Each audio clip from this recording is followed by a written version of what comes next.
Welcome back to another episode of Dragons in America. Are you, O House of Israel, the copper-colored cons, the dragons found here in America? Let's go. Allow, let's go. All praises to the Most High. Blessed be He, King of Kings of the Shamayims, the one who drenches that tree with that flow, the one who gave Moshe that glow. Let's go, man. Let me know what you think. Leave a note in the comments, man. Just another one for the home team. We're talking lost tribes and promised lands, the seed of Abraham. We're talking Elazar Avaran. We're talking Eliakim, son of Hilkiah. We're talking messianic kings and queens, servants of the Shamayims. Episode 18. Let's go, man. Leave a note in the comments, man. You're now tapped in with Dragon Canoe. We're steadily rowing and we're constantly flowing. All praises to the Most High. Halal. Let's go. We out of here, man.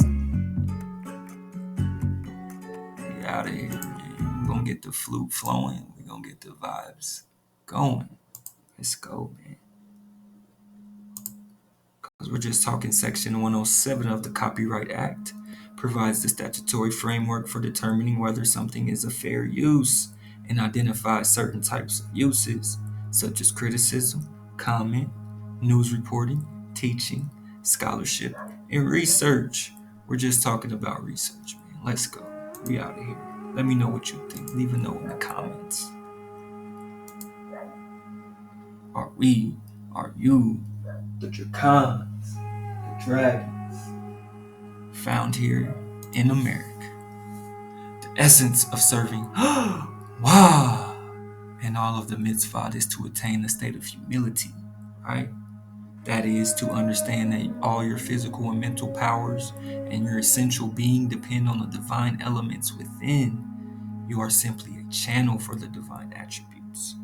There is no place empty of it. Then you come into the state of ayin, of nothingness, the state of humility.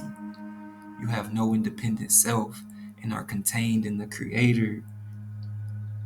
For this is the knowledge of wisdom, that they are double that which is. This is the knowledge of your Creator, your one and only Savior. This is the meaning of the verse. Moshe hid his face, for he was in awe. For he was in awe of the awesome Through his experience of awe, Moshe attained the hiding of his face. That is, he perceived no independent self. Everything was a part of divinity. Everything was part of divinity. Right? And Yahuwah said to Moshe, carve 2 tablets of stone like the first, and I will inscribe upon the tablets the words that were on the first tablets which you shattered. Be ready by morning, and in the morning come up to Mount Sinai and present yourself there to me on the top of the mountain, says the Most High. Right? For these 10 Sephirat are the secret of existence, they say. Right? The array of wisdom by which the worlds above and below were created. Corresponding to the secret are the 10 utterances by which the world was created. Right? And the 10 commandments, which epitomize the Holy Torah. The Holy Torah. The code, right? They are ancient and concealed, right? From them emerges the mystery of the supernal chariot for those who discover knowledge. Right? We're just talking learning and knowledge. Right? So Moshe came down from Mount Sinai, and as Moshe came down from the mountain, bearing the 2 tablets of the pact of the covenant he made to your fathers, O house of Israel, Moshe was not aware that the skin of his face was radiant, since he had spoken with Yahweh. Aaron and all the Israelites saw that the skin of Moshe's face was radiant, and they shrank from coming near him. So Moshe had that glow, and the skin of his face was radiant after he had spoken with the Most High. And afterward, all the Israelites came near, and he instructed them, And Moshe instructed them concerning all that Hawah had imparted to him on Mount Sinai. And when Moshe had finished speaking with them, he put a veil over his face, right? For he was in awe of Hawah, the vastness. He realized he was nothing, and he had no independence, for he is simply a channel, right? If you think of yourself as something, then Hawah cannot clothe himself in you. For Hawah is infinite. No vessel can contain Hawah unless you think of yourself as nothing. Ayin, as nothing. Right? Now therefore, ye children, hearken unto me. Talk about Amma, your mother above. For happy are they that keep my ways. Hear instruction and be wise. Hear instruction and be wise, and refuse it not. Happy is the man or woman that hearkeneth to me, watching daily at my gates, waiting at the posts of my doors, right? For whoso findeth me findeth life, and obtaineth favor of the Most High. But he that misseth me wrongeth his own soul. All they that hate me love death. All they that hate me love death. For whoso findeth me findeth life. For this is the knowledge of your Creator, your one and only Savior.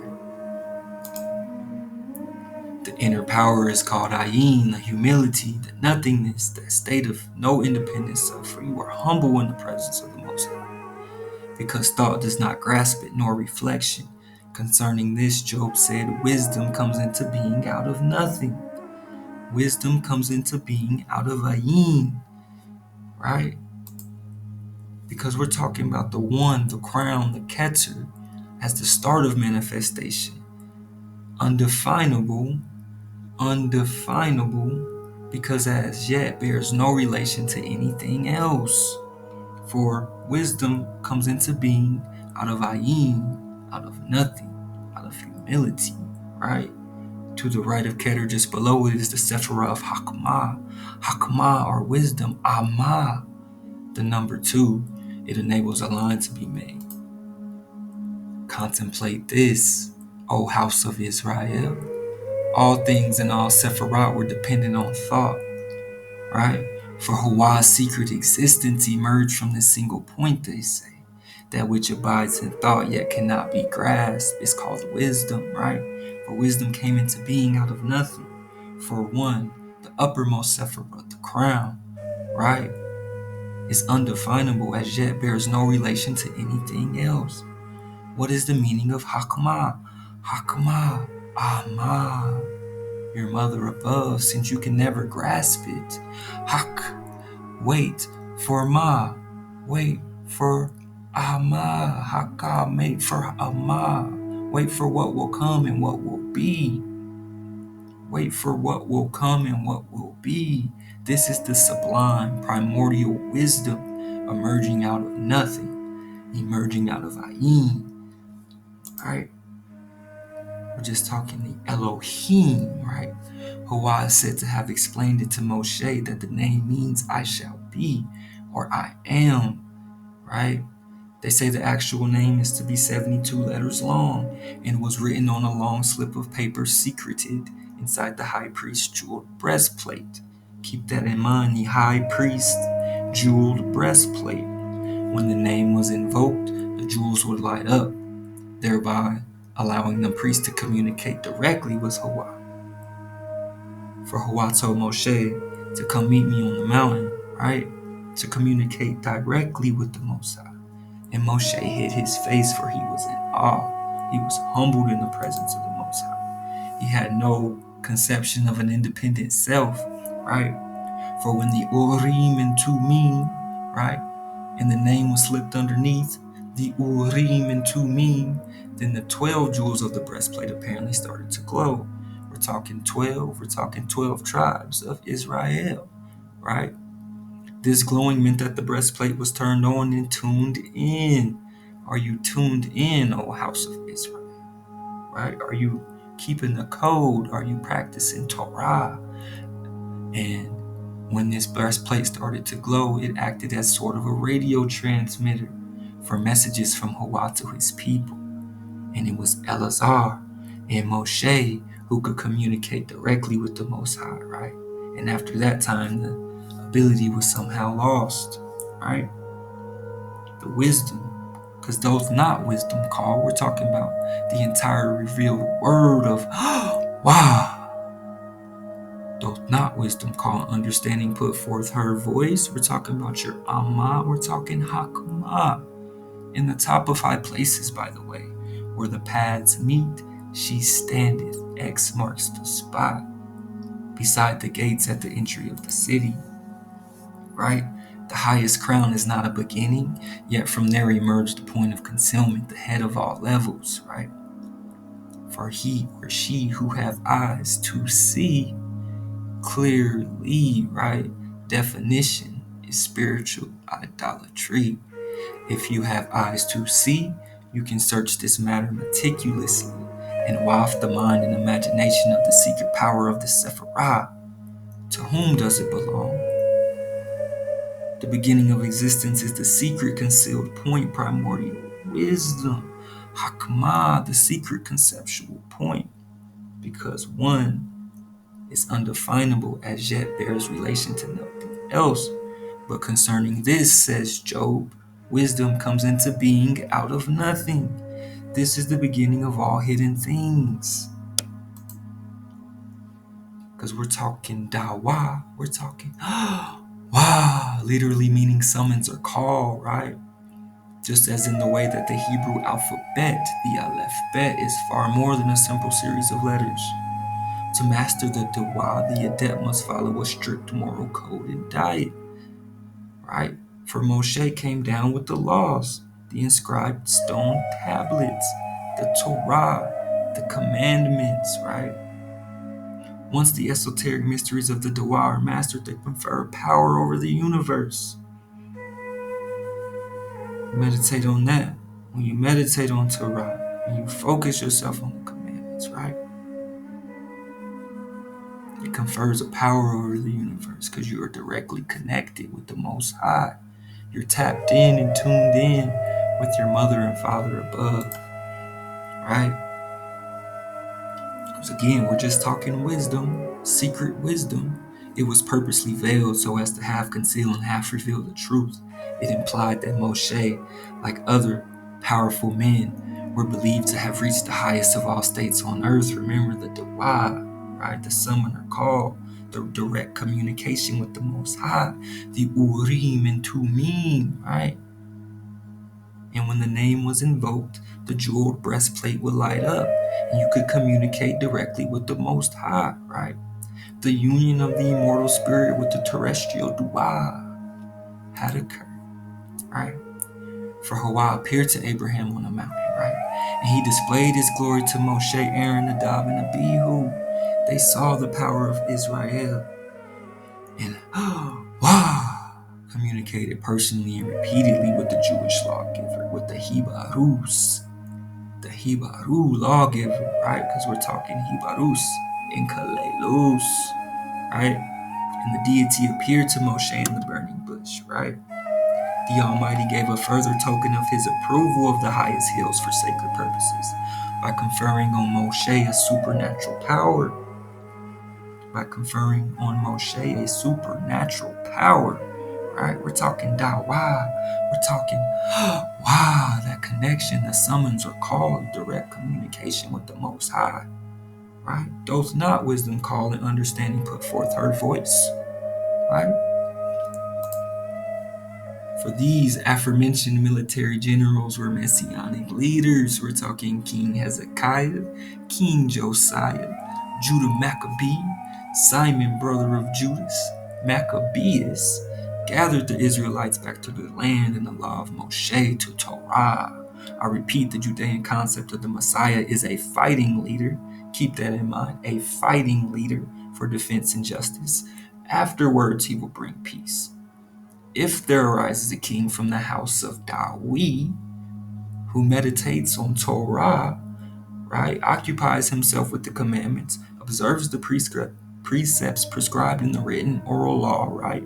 For Dawi was a master of Malkut, of the oral Torah of the mouth, right? If he does these things and succeeds, he is beyond all doubt the Messiah. Right, we're just talking Moshe. We're talking dragons, man. Let me know what you think. Leave a note in the comments, right? We're talking a fierce, violent person, male or female. Because again, we're talking Eleazar Avaran. We're talking Eliakim, son of Hilkiah. We're talking messianic kings and queens, servants of the Shamayims, right? And when he came forth from the ark, he used the book all the days of his life, right? For this is a family affair, right? It's passed down from father to son, right? And when Noah came forth from the ark, he handed it down to Shem. Insert Shem into the chronology. And Abraham to Isaac, and Isaac to Jacob, and Jacob to Levi, and Levi to Kohath, and Kohath to Amram, and Amram to Moshe, and Moshe to Joshua, and Joshua to the elders, and the elders to the prophets, and the prophets to the sages, and thus generation by generation, until Khan Salimon arose. And let's go. Right, for these are the secrets, so the story goes, were given directly from Hua to the archangels, right? We're talking Metatron, right? The celestial scribe Enoch, who then passed the information on to Adam after his expulsion from the Garden of Eden, they say. The secrets passed from Noah to Abraham again. It's passed down from Noah to Abraham. Noah to Shem, Shem to Abraham, Abraham to Isaac, Isaac to Jacob, and so on. Right, until Moshe too had instruction from Hua, right? And Moshe concealed the teachings that appeared on for the first time in written form in the first 4 books of the Old Testament, right? So get this through your head, O house of Israel. The faith of Abraham thus displayed in its greatest purity, right? For every ancient nation as well as the Jews, right? Talking Hebrews, right? Inkalelus, right? Trace their origin of their religion and their descent to him, right? Because we're talking Americans, right? A native of America originally applied to the Aboriginals or copper-colored races found here in America, right? But now applied to descendants of Europeans born in America. We're not talking about Europeans born in America. We're talking about you, O house of Israel, the copper-colored Khans found here. We're talking Native American deities, right? However, there are overarching tenets that seem largely to apply to all tribes, because again, we're talking about copper-colored races found here in America, right? Called the Great Spirit, this largely benevolent supreme being governs the happy hunting grounds, right? Right? A place similar to the Christian concept of heaven, right? We're talking Shamayims, right? We're talking about the sky. We're talking about the most high, right? Because you go meet the most high, the highest of highs, right? On the mountain of Sinai, right? There is even a legend of the Great Spirit's gift of a set of inscribed stone tablets similar to those given by Hua to Moshe. So again, leave a note in the comments. Tell me why Moshe is connected to the Great Spirit and Native American deities, man. Right? Let's go. We're just talking Exodus, man. We're just talking Exodus. We're talking manna. The Israelites consumed the manna for 40 years, right? But that it then ceased to appear once they reached a settled land and once they had reached the borders of Canaan, right? We're just talking about the corn of Canaan, right? On the 14th day of the first month after they had crossed the river, the Israelites ate of the corn of Canaan, for it was the time of harvest and the land was very productive. So keep this in your mind. The Israelites ate of the corn of Canaan, right? We're talking copper-colored cows found here in America, right? Let's go, man. We're talking manna and the children of Israel were struggling to survive in the wilderness when manna appeared, so they could eat. Precisely what manna was or is debatable, right? It's some of that spiritual nourishment, right? And the Israelites being now fairly embarked in the enterprise and regularly armed, right? Because we're talking messianic generals, right, marshaled in a raid under their princes, leaders, captains of thousands, of hundreds, fifties, and tens, after the manner of Egyptian warfare, were preparing to assert their title to the land on authority of the divine promise, right? The divine promise, the covenant Hawa has with your fathers, right? For the inhabitants had been gradually ripening for destruction by the practice of all those abominable idolatries and sins which were offensive to Hawa. And Moshe had bestowed great pains to impress upon the people that it was not for their superior righteousness that Hawa gave them the land of Canaan, but for the wickedness of the ancient inhabitants, the Canaanites, but for the wickedness of the ancient inhabitants, right? That he had determined on their destruction. Come on, man. In the 14th day, the Israelites ate of the corn of Canaan, right? Just talk about copper colored cons found here. We're talking about the inscribed stone tablets, similar to those as the Great Spirit and the Most High who gave to Moshe on Mount Sinai. Man, let's go. For the Most High spoke to Moshe, hurry down, for your people whom brought you out of the land of Egypt have acted basely, the Most High says to Moshe. They have been quick to turn aside from the way that I enjoined him, right? They have been quick to turn aside from the way that I enjoined upon them, right? For Moshe had bestowed great pains to impress upon the Israelites that it was not for their superior righteousness, but for the wickedness of the ancient inhabitants, right?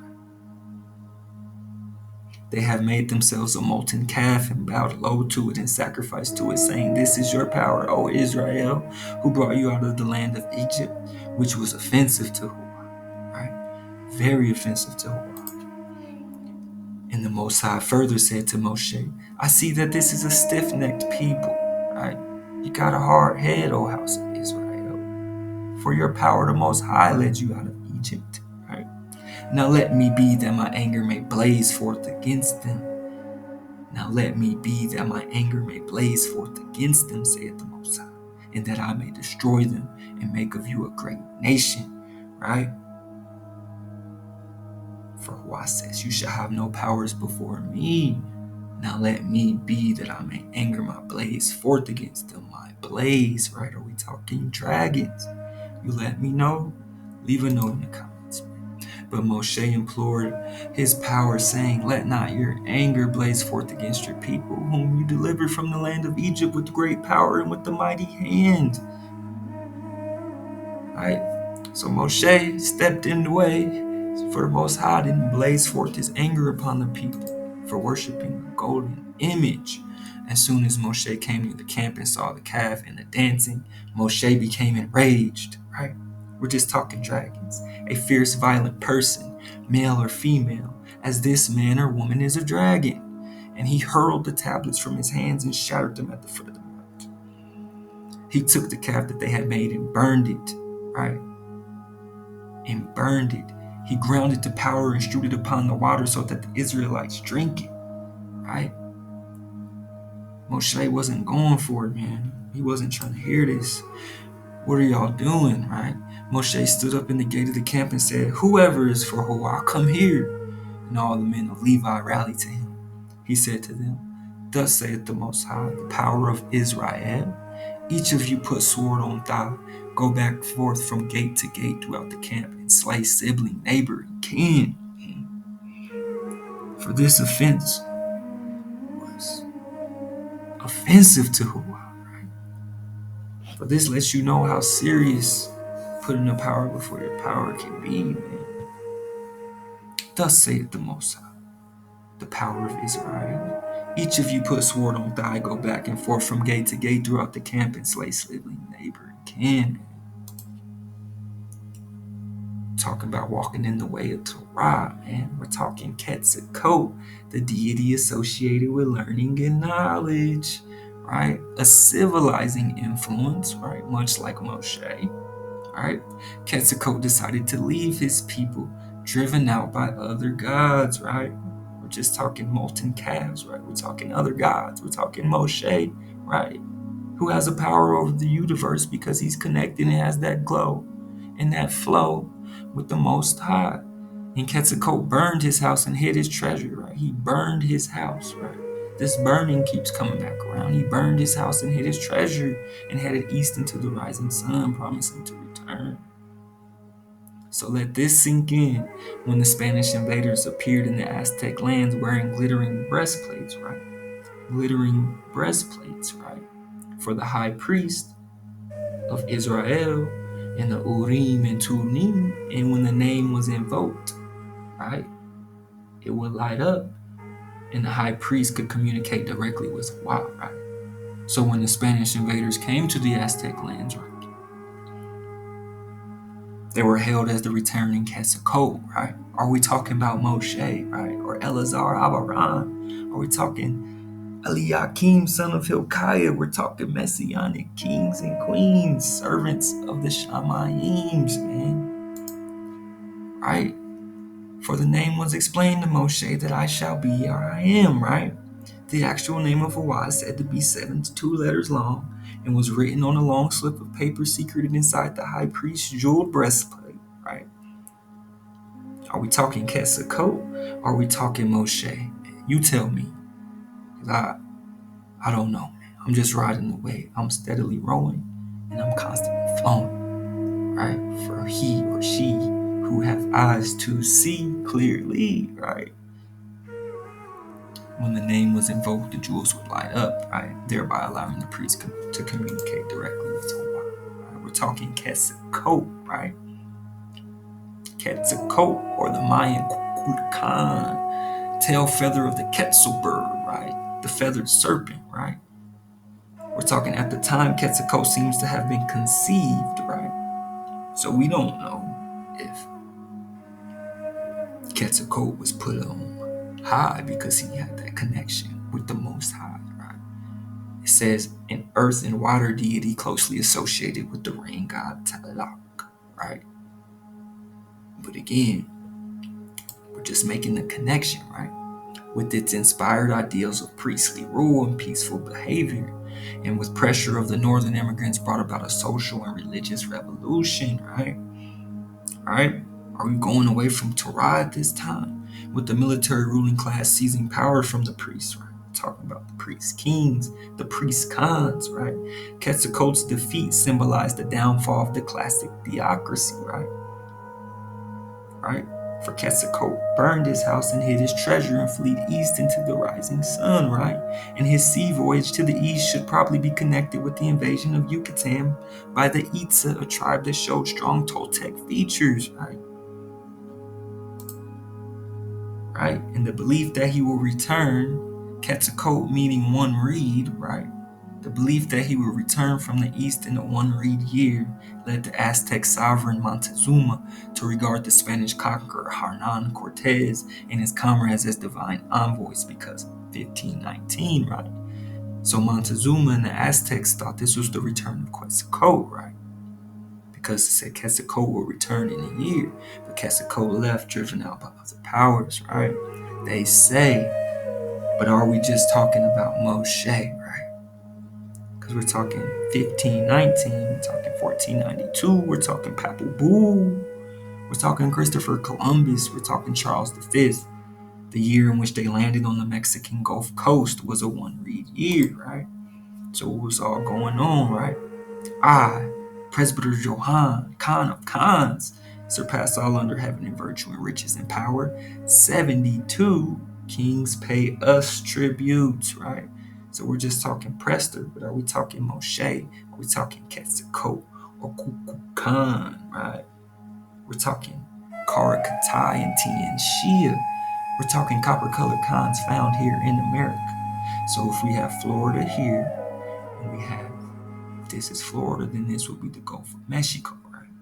But for whatever reason, on Orontius Fine's map, 1531, he has it listed as Asia or Katai, right? And if we know that Katai is another name for China, right?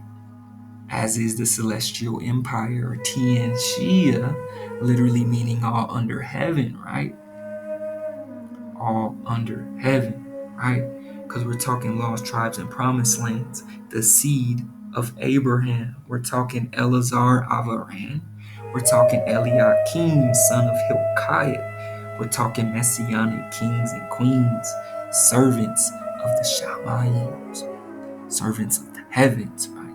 Literally meaning all under heaven. For 72 kings pay us tribute, says the Preston, right? Because we're just talking Middle America, and we're talking ancient Mexico, but then we have to remember that as far as we know, Mexico and America, so-called America, we're all on the same plane, and we're the same, right? We're talking about the Louisiana Purchase, we're talking about all of that. It's all Mexico, it's all Calais Luz, it's all ancient America, it's all ancient Mexico. Don't be confused, right? We're talking land of the feathered serpent. It is still called Quetzalcoatl among the Aztecs, or Kukulkan among the Yucatec, or Kuukumat and Tohobahan, the Kiishmai, right? The mysterious Maya that maybe are hidden in plain sight, right? Because we're talking Ohio serpent man, land of the feathered serpent. We're talking Mexico, but are we talking Middle America and the Midwest, right? Because on the 14th day, the Israelites ate of the corn of Canaan. And anyone who's been through the Midwest will know that mostly everything you're going to see is corn, right? It was built by the ancestors of the American Indian tribes, right? Are we talking Indian tribes? Are we talking 12 tribes? Are we talking the descendants, right? The lineal descendants, the Hebrews and Kaleus, right? Because we're talking serpent man, but we're talking following the drinking gourd. We're talking the constellation Draco. Noun, sea, dragon, right? We're just talking dragons. We're just talking dracons. We're just talking Amarukans found here in America, right? A constellation in the northern hemisphere, a luminous exhalation, so like a breath. Wow, luminous exhalation, right? You find the North Star, you find the Big Dipper, you find the Little Dipper, you find Rastaban, you find the Dracan, you find Draco caught between the two, you find the terrestrial image, the Ohio serpent man, right? Maybe you find the truth, man. The connection between the spirit and butterfly reaches across the world, right? We're talking a luminous exhalation. Wow, from the Celts who believed that the butterfly was a human soul in search of a mother. But to the Aztecs, right? To the Aztecs, we're talking Quetzalcoatl, who believed that the last breath was exhaled by a dying person, took the form of a butterfly, right? We're talking a breath exhaled by a dying person, took the form of a butterfly. And we're talking Aztecs, we're talking Quetzalcoatl, the deity associated with learning and knowledge, right? And we're talking Moshe, right? Who concealed the teachings, and then they were first seen again in their written form in the first 4 books of the Old Testament, right? Just talking about the Most High. But you have no known name, right? For you pervade all names. You are the fullness of them all. When you disappear from them, they are left like a body without a soul. They are left like a body without a soul, without a breath, without the wow, right? Without the breath of the power of the armies of Israel. You are left like a body without a soul, for the breath is invisible yet essential. For Huah brings Adam to life by breathing, right? We're talking non-original breaths. Everything is seen as breath or Atman, right? When the breath is taken away, the physical body will perish, right? We're talking, wow, we're talking to breathe or live or living, to breathe, invisible yet essential. When the breath is taken away, the physical body will perish. For all those names, when you are the fullness of them all, for when you are gone, they are left like a body without a soul. Come on, man. We're talking all the Christian Kabbalists, right? Understood well the Eastern root idea, right? The Eastern root idea, or are we talking copper-colored cons found here in America, right? The learning and knowledge of Quetzalcoatl, or maybe we're just talking about the concealed teachings of Moshe, right? The active power, the perpetual motion of the great breath. Perpetual motion of the great breath only awakens cosmos at the dawn of every new period. For remember, right? We're talking about the world that is coming, And that's why we steadily rowing and constantly flowing.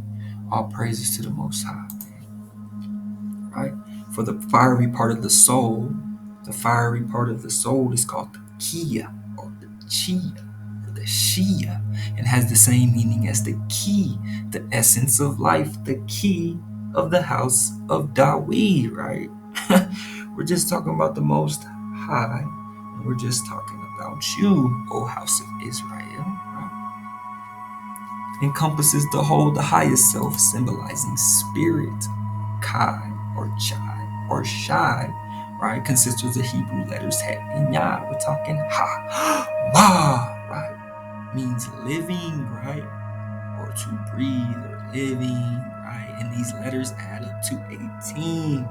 Blessed be he, King of Kings of the Shama'ims. We're talking episode 18, man. Dragons in America, man. Let's go, man. Let me know what you think. Leave it in the comments. We're talking about these letters add up to 18, right? Meant to be a favorable number, right? Right? The qualities of the 9 are doubled in intensity. The qualities of the 9 are doubled in intensity, right? This is because in the system of applying numerological values to letters, gematria, right? We're just talking learning and knowledge of Quetzalcoatl, or maybe we're just talking Moshe, who learned it on 40 days on the mountain from the Most High himself, right? And then had the knowledge passed down from Kohath to Amram, from Amram to Moshe, from Moshe to Joshua. We're just talking gematria. We're just talking about life. We're just talking about breath. We're just talking about you, O house of Israel. We're talking about 18 doubled, right? It's 36. We're talking about the Shama'ims. We're talking about the King of Kings. We're talking about the Zarakim, Nistarim, right? These people are unknown to one another, and although they possess magical powers, they are not themselves aware of their special role, which is to justify mankind in the eyes of Allah. Because again, we're talking messianic kings and messianic queens, servants of the Shamayims, servants of the Most High. Apparently, when the time comes, these chosen ones will know exactly what it is to do, as it is also believed that these 36 special people are too humble to ever believe that it could be one of the Zadakim Nistarim. 36 has come to represent humility, right? We're talking ayin. We're talking nothingness. These people don't even believe. They're too humble to even believe that they could be the Zadakim Nistarim. As yet, they justify mankind in the eyes of Allah. And when the time comes, they will know exactly what to do. And on, let's go, Israel. Right? The righteous one stands gazing out at humanity when he sees human beings engaged in Torah, seeking to refine themselves, to conduct themselves in purity. Then the righteous one expands, filling himself with all kinds of flowing emanation from above to pour into Shekinah, the divine presence. So when you serve and you follow the commandments of your Amma and Abba, your mother and father above, right? The Shekinah is filled with the divine presence, right? In order to reward those purifying themselves and cleaving to Torah. Thus, the entire world is blessed by those righteous humans, man. We're talking Elazar Avaran. We're talking Eliakim, son of Hilkiah. We're talking messianic kings and messianic queens, servants of the Shamayims, man. You have a role to play, O house of Israel. Right? And when you stay cleaving to Torah, the Most High pours into Shekinah, right? Let's go. Some Native Americans believe that butterflies bring dreams, right? A bit like a Maltese cross, but again, we're talking Maltese cross, we're talking Prester John, we're talking about the Knights of Malta, we're talking about the Hospitallers, okay, but we'll get to it. If a Blackfoot Indian, again, we're talking copper-colored conch found here. If a Blackfoot Indian paints a butterfly onto the wall of a tribal lodge, it is an indicator that any other patterns painted or drawn there were not simply the work of a man alone, but were inspired by the Great Spirit, from whom the painted acted merely as a conduit. For remember, you are simply a channel for the Most High. For Moshe hid his face in awe of the Most High, right? because he realized he was nothing but a vessel, nothing but a channel, a transmitter for Hawaii. He was nothing but a conduit, right? We're just talking Blackfoot Indians, Native Americans, and the Maltese Cross. We're just talking about the Most High, man. Let's go. Let me know what you think. Leave a note in the comments. Again, we're talking Maltese Cross. We're talking Prester John. We're talking Cross of St. John. We're talking about the fishtail. We're talking about the Templar. We're talking about the Tau, right? We're talking about the Hospitallers, right? Which symbolizes physical and medical welfare, right? The spiritual aspect of right? Right? Just talking about that one stands above, undefinable, as yet bears no relation to anything else, right? We're just talking fireflies, right? As well as providing physical light, the firefly provides spiritual illumination and enlightenment. For there is a light at each and every level, O house of Israel. The firefly provides a spiritual illumination and enlightenment too, right? Like other winged creatures such as dragons, the firefly is regarded as a disembodied soul, right? However, because it brings light to dark places, righteous ones, right? The firefly is not simply considered to carry the soul of an ordinary person, but rather the spirit of a great hero, right? Let's go, man. We're talking about messianic kings and queens, servants of the Shamayims. We're talking great heroes. Let's go, man. For the enlightened will shine, right? We're just talking fireflies, right? The spirit of a great hero. For the enlightened will shine, right? For they bring light to the dark. The enlightened will shine, like the Zohar of the sky, like the Zohar of the Shamayims, and those who make the masses righteous will shine like the stars forever and ever. And those who make the masses righteous will shine like the stars forever and ever. Right? For the enlightened will shine, man. We're talking Tecumseh, the shooting star, the blazing comet. We're talking copper-colored cons found here. We're talking lost tribes and promised lands, the seed of Abraham. We're talking dragon canoe and the Chickamaugas. We're talking Tecumseh, the Chickasaw, and the Shawnee warriors, right? We're just talking Tecumseh. And dragon canoe was a Cherokee war chief who resisted colonists, right? A staunch and unrelenting enemy of the American settlers, right? A fierce or violent person, male or female, as this man or woman is a dragon. Let's go. The definition of a dragon, right? A violent, combative, or very strict person. A staunch and unrelenting enemy to the American settlers, right? A blazing comet, a shooting star, right? Come on, man. Someone formidable or baneful, right? We're just talking copper-colored cons found here in America. I'm just talking Hibarus and Kalelus. Right? I'm talking about you, O house of Israel. We're talking about the Shamayims, the Tien, the heaven, the sky, divinity, right? We're talking fairies, we're talking fireflies, we're talking dragons, we're talking transcendent, immortal, and celestial beings, and we're talking Tien, Shia, we're talking Tien, we're talking all under heaven, we're talking about transcendent, immortal, celestial beings. I'm talking about you, the Hibarus in Kalelus in America, right? Let's go, man. Shamayim, right? We're talking all under heaven, T and Shia. Shamayim, heaven, heaven, sky, visible heaven, sky, as abode of the stars, for the enlightened will shine like the Zohar of the sky, for the righteous who make the masses righteous, right, will shine like stars forever and ever, right? We're talking angels, we're talking dragons, man. We're talking transcendent celestial beings, man. We're talking about the Shamayims. Blessed be he, King of Kings, man. Another vital aspect of water is the ability to reflect. Native American people still call a pool of water, right, a sky mirror, right? We're talking about a sky mirror. We're talking about water. We're talking about the Most High. He who drenches that tree with that flow, right? Water, therefore, gave man the first means of seeing himself as others saw him, right? For seeing himself as others saw him. For Moshe hid his face, for he was in awe. He had no conception of an independent self after he communicated directly with the Most High. He hid his face, right? Water flows downwards from the highest place, the Most High, right? Until it meets the sea, and the river itself is a symbol of the linear aspect of time.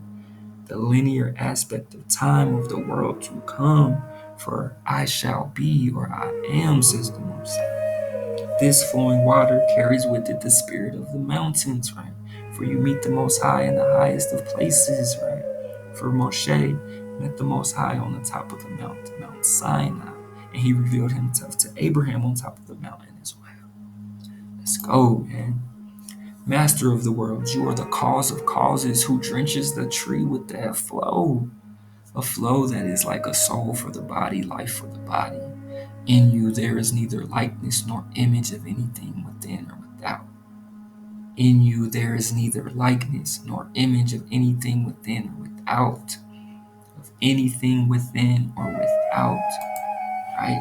For you shall have no other gods besides me. You shall have no powers before me, says the Most High. You shall not make for yourself a sculptured image or any likeness of what is in the heavens above, or on the earth below, or in the water, or in the waters below, or in the waters under the earth. We're talking about the sky mirror, man. We're talking about the King of Kings, the Most High of the Shemaims. You shall not make for yourself a sculptured image or any likeness of what is in the heavens above or the earth below. For wisdom came into being out of nothing. For one is undefinable, as yet bears no relation to anything else. Every man is proved dull without knowledge. Every goldsmith is put to shame because of the idol. For his molten image is a deceit. There is no breath in them. There is no breath in them. Right? For Hua brought Adam to life by breathing. Right? For without breath, the physical body will perish. Right? We're talking about to live. We're talking about the key of the house of Dawid. We're talking about wisdom. We're talking Amma and Abba, your mother and father above, who say, have no powers besides me. They are a delusion, a work of mockery. In their hour of doom, they shall perish. There is no breath in them. For deep within the spark gushed a flow, imbuing colors below, concealed within the concealed of the mystery of the infinite. The flow broke through and did not break through its aura. It was not known at all until under the impact of breaking through one high and hidden point shown. Beyond that point, nothing is known. So it is called beginning, right? Because as yet bears relation to nothing else. For all the divine names, whether Hebrew or any other language, are only but a tiny, dim spark of the hidden light. For the soul yearns for when it says, wow. All praises to the Most High, right? And may he or she who have eyes see clearly, right? We're talking Eliakim, son of Hilkiah. We're talking messianic kings and messianic queens, servants of the Shemaims, man. We're talking episode 18, man. Let's get it. We out of here, man. Let me know what you think. Leave a note in the comments. Halal. Wow.